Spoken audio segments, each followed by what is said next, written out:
name is Tina McCorkindale, and I'm the president and CEO of the Institute for Public Relations. And I was asked to offer some tips to be successful at your presentation at AEJMC next month in August. So I made a list, and hopefully these things will help you sort of navigate the conference paper presentation. So the first is to take a deep breath. I think when we're in those situations where we're in a room full of people that we get really nervous, but everyone wants you to be successful. So just take a deep breath, slow down, and deliver your presentation. But just relax. I know it can be stressful and nervous at first, but everybody wants you to win and succeed. So relax. The second one is, when you're getting sort of the crux of the presentation itself, is to clearly explain the purpose of your paper. I think this is really important. It's sort of the same thing we learn when we teach public speaking, that you have to make sure you sort of set your introduction and your thesis statement up front so people will know exactly what you're talking about. And then also when you're giving your presentation, if you do a PowerPoint, to make sure that you clearly explain the purpose in the very beginning.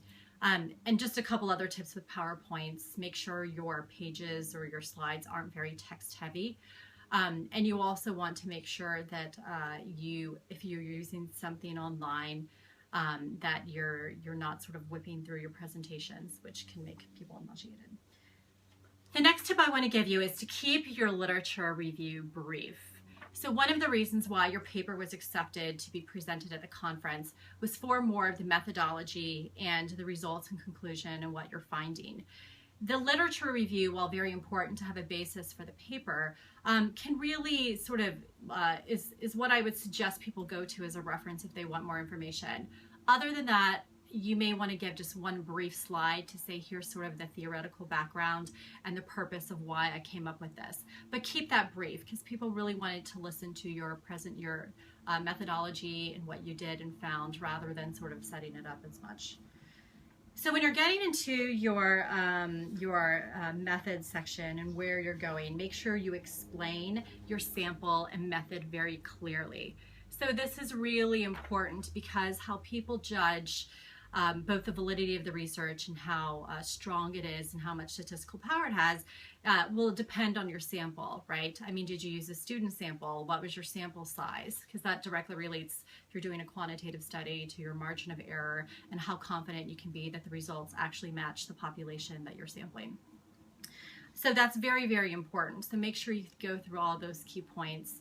And if you're doing a content analysis or survey, how did you select those individuals?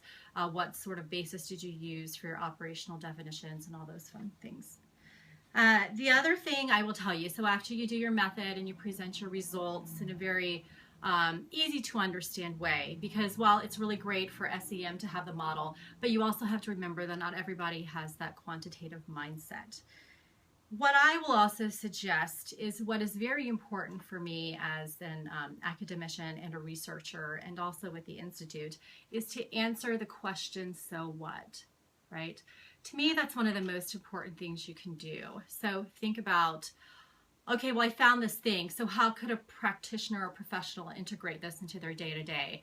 I think that's very, very critical and a very important question to answer. So always think about the so what, and that question should sort of be guiding your entire presentation. Like, who cares, so what? How does this add to the literature of public relations, and how is this helpful to a practitioner?